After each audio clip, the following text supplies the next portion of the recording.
In the dense jungles of the Pacific Theater, where the humidity hung like a burial shroud and the very air seemed to whisper of death, military field hospitals served as beacons of hope amidst the horror of war.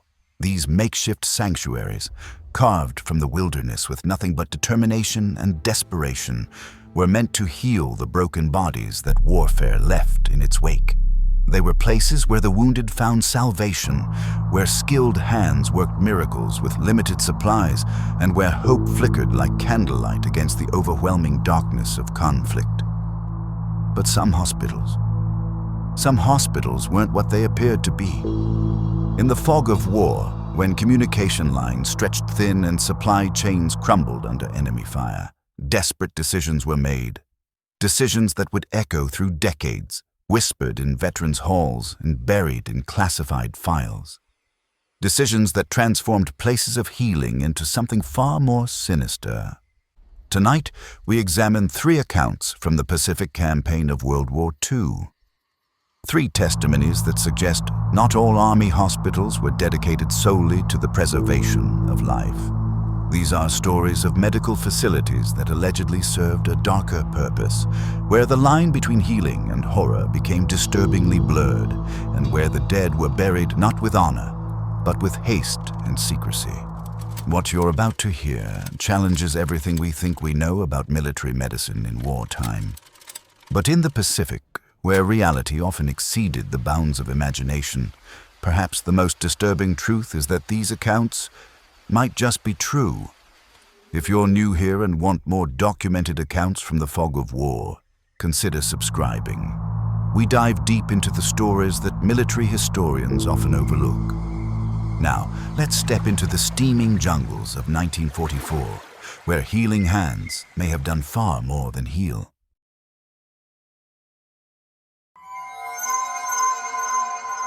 Our first account comes from a letter discovered in 2003, tucked away in the personal effects of Corporal James "Doc" Morrison, a field medic who served with the 41st Infantry Division during their advance through New Guinea.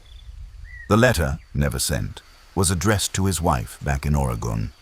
It was dated December 15th, 1944.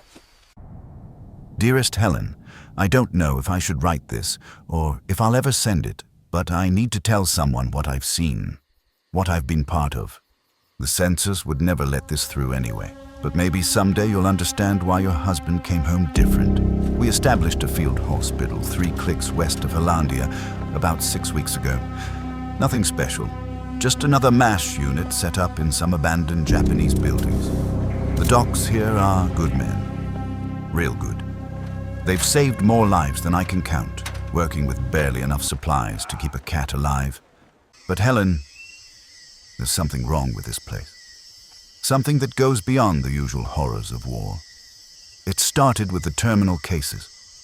Boys who weren't going to make it no matter what we did. Normal procedure is to keep them comfortable, radio for medevac when possible, or, well, you know, natural causes. But Major Hendricks, he had different ideas. Waste not, want not, he'd say. These boys are going to die anyway. At least they can serve their country one last time. I didn't understand what he meant at first. Then I started noticing patterns. Terminal patients would disappear from their beds during my night shifts. When I'd ask about them in the morning, I'd be told they'd passed peacefully and been processed for burial. But there were never any burial details. No ceremonies. No dog tags sent home. Last week I couldn't sleep. The humidity was choking, and the sounds from the jungle never stopped. I decided to walk the perimeter, maybe smoke a cigarette where the lieutenant couldn't see me. That's when I saw the light coming from Building C. Building C was supposed to be storage, medical supplies, they told us, off limits to regular personnel. I crept closer, Helen. God help me, I had to know. Through a crack in the boarded window, I saw them. 3 doctors I recognized, plus Major Hendricks. They had a patient on the table, Private Rodriguez, the kid from Texas who'd taken shrapnel to the gut 2 days earlier. He was breathing, Helen, conscious, looking around with those scared eyes. But they weren't treating him. They were studying him, taking notes. One of them had a clipboard and was sketching something.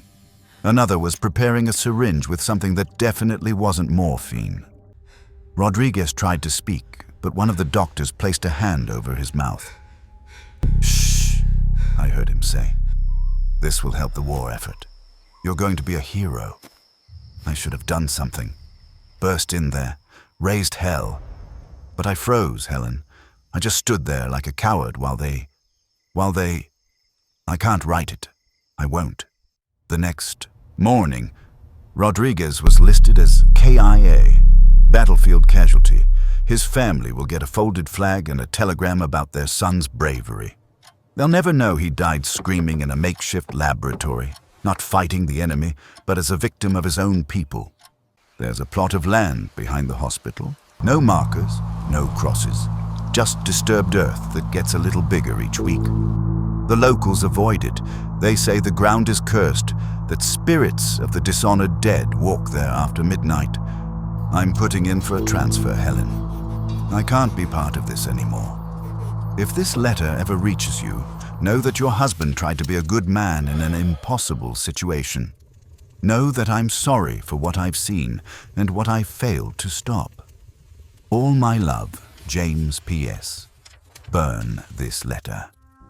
The letter was found alongside Morrison's discharge papers and a commendation for exceptional service in forward medical units.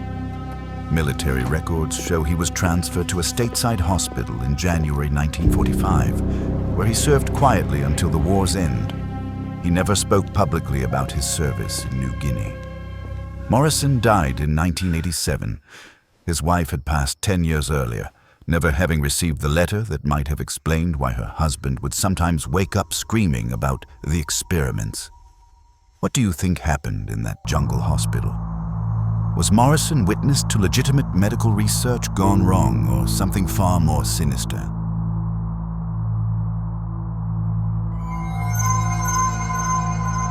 Our second account works backwards from a 1947 investigation that, according to recently declassified documents, should never have happened at all. It began with a telegram sent to the War Department in September 1947. Mass grave discovered Hollandia site. Require immediate investigation. Unmarked remains numbering approximately 200. Colonel Patricia Vance, Army Graves Registration Service. The response was swift and telling. Investigation unauthorized. Site already processed. No further action required. General Hendricks, Medical Command. But Colonel Vance, a career officer who'd spent 2 years cataloging war dead across the Pacific, wasn't easily deterred. She'd arrived at the former hospital site as part of a routine sweep for unrecorded graves. What she found defied standard military burial protocols. Working backwards from her final report, we can piece together what happened. September 23rd, 1947. Final day. Colonel Vance's investigation was officially terminated. Her final notes, scrawled hastily in the margins of her report, read, "Higher command involvement confirmed. Recommend immediate cessation of inquiry. Some truths too dangerous for daylight." September 22nd, 1947. Vance interviewed Master Sergeant William Chen, who'd served as quartermaster at the Hollandia Hospital. Chen, now working at a supply depot in Manila, was reluctant to speak. According to the transcript, "Colonel, what happened there? It wasn't medical care. It was something else. Something that wore the uniform of medical care but served a different master entirely." When pressed for specifics, Chen reportedly said, "Those boys in the ground, they didn't die from enemy action.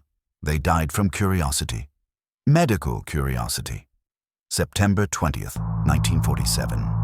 Vance examined the burial site personally. Her notes describe approximately 200 individual graves, unmarked, arranged in precise military rows, depth inconsistent with standard burial protocol. Several sites show evidence of multiple interments.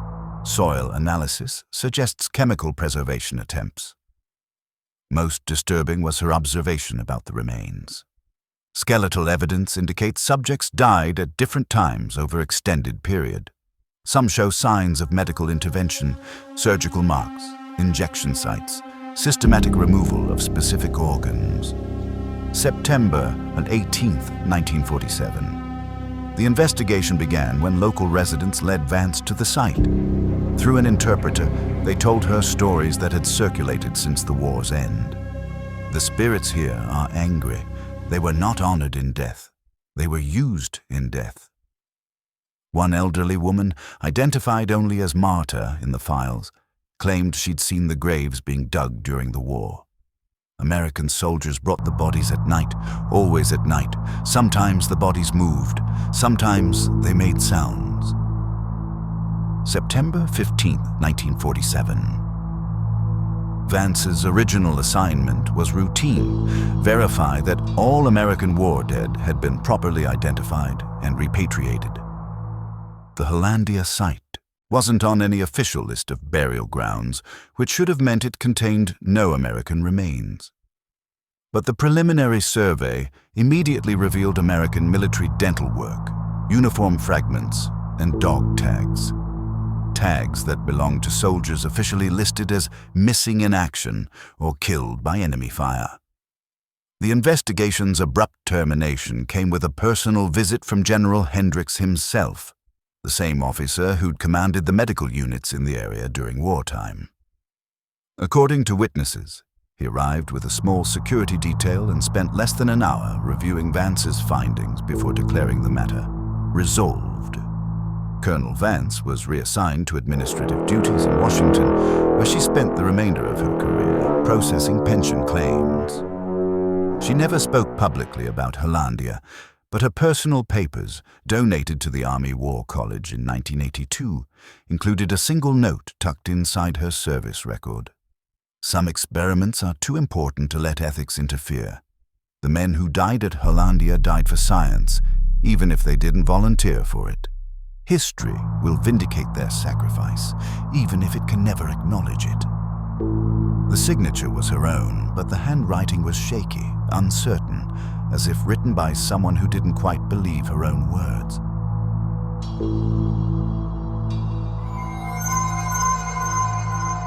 The third account comes not from personal testimony, but from a collection of official military documents obtained through FOIA requests filed between 1995 and 2003. These papers, heavily redacted but still revealing, paint a picture that's perhaps more disturbing than any individual witness account. Document 1. Medical Supply Requisition, Jabba 471B. Date, October 3, 1944. Requesting Unit, 41st Infantry Division, Medical Battalion. Approved by Major R. Hendricks. The requisition itself appears routine. Standard medical supplies for a field hospital treating combat casualties. But buried in the itemized list are unusual requests. 50 units Type O blood, expired acceptable. Surgical instruments, experimental grade. And preservation chemicals, formaldehyde concentrate, 200 gallons. 200 gallons of formaldehyde for a field hospital expected to treat perhaps 50 patients at a time raises questions. The official explanation, stamped on the approval: long-term storage requirements due to extended supply line delays. Document 2. Personnel transfer orders. Date, November 15th, 1944. What's remarkable about this document isn't what it says, but what it doesn't say. 3 medical personnel, Dr. Marcus Webb, Dr. Sarah Chen, and laboratory technician Joseph Kowalski, were transferred from the Hollandia Hospital to Special Medical Unit 731 Pacific. Unit 731 Pacific doesn't appear in any official order of battle documents from the Pacific Theater. It doesn't exist in any organizational charts. Yet these 3 medical professionals were transferred to it with highest priority shipping orders. Even more puzzling, all 3 were listed as killed in action within 6 weeks of their transfer, with no combat reports or incident filings to explain their deaths. Document 3. After action medical report, USA, dated December 30th, 1944. Classification: redacted. This report, filed by Major Hendricks, provides statistics on the Hollandia Hospital's operations during its 4 months of operation. The numbers tell a troubling story. Patients treated: 847 patients successfully evacuated to rear medical facilities. 312 patients who died of wounds. 198 patients listed as transferred for specialized treatment.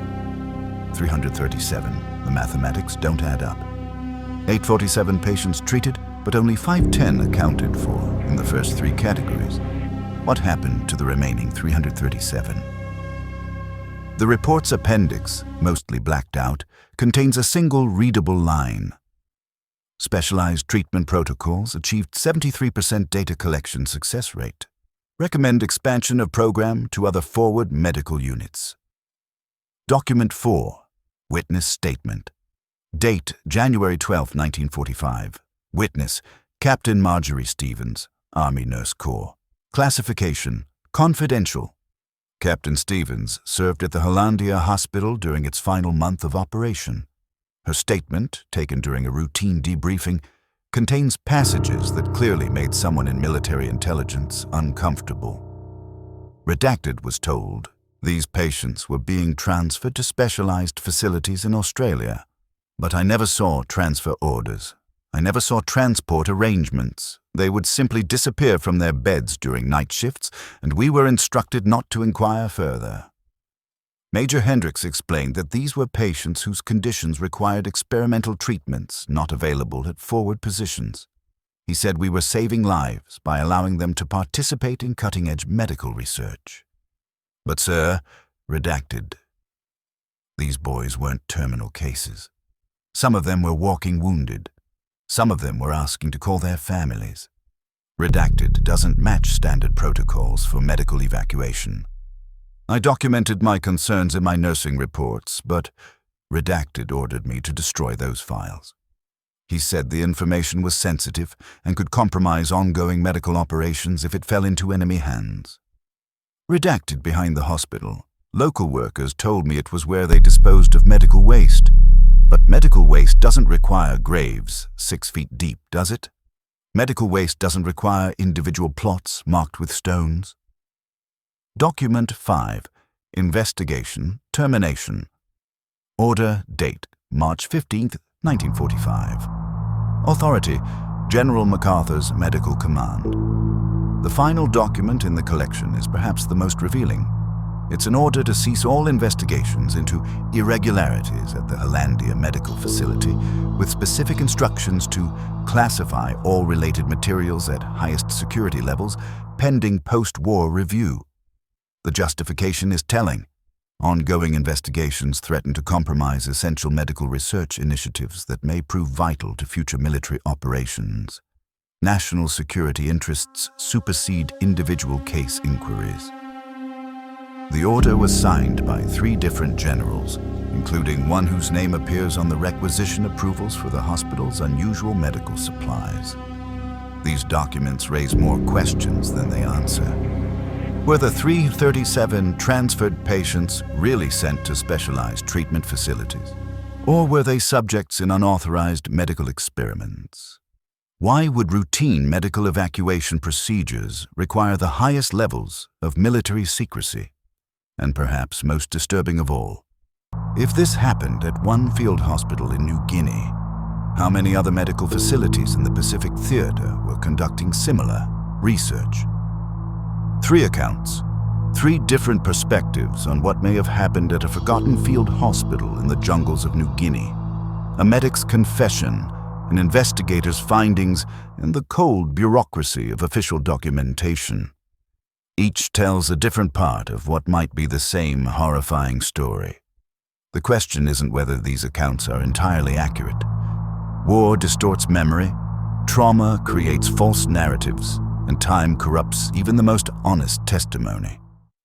The question is whether they point towards something real, something that was buried not just in the jungle soil, but in classified files and sealed records. We know that wartime medical ethics were flexible. The pressures of combat, the shortage of supplies, the constant threat of death. These factors pushed military medicine into gray areas that peacetime practice would never tolerate. We know that military doctors sometimes made decisions that prioritized the many over the few, the mission over the individual. But the accounts from Hollandia suggest something beyond difficult wartime decisions. They suggest systematic exploitation of vulnerable patients, deliberate concealment of deaths, and the transformation of a healing facility into something resembling the enemy's own medical atrocities. Perhaps that's the most disturbing possibility of all. That in our fight against an enemy who conducted horrific medical experiments on prisoners, we became capable of similar horrors ourselves. The fog of war doesn't just obscure the battlefield. It can obscure the moral landscape as well. The men buried in that unmarked cemetery, whether 50 or 200 or 337, deserve more than speculation and whispered rumors. They deserve the truth, but after 8 decades, with most witnesses dead and most records classified, the truth may be as buried as their bodies. What we're left with are questions that echo through the decades. How far is too far in the name of military necessity? When does medical research become medical murder? And in the desperate arithmetic of war, who decides which lives can be sacrificed for the theoretical salvation of others? The jungle has long since reclaimed that field hospital in New Guinea. Vines cover the abandoned buildings, and local residents still avoid the area where the unmarked graves lie silent beneath decades of tropical growth.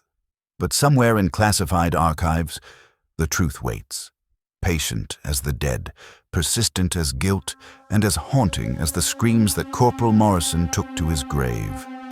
If accounts like these intrigue you, consider subscribing for more documented mysteries from the fog of war.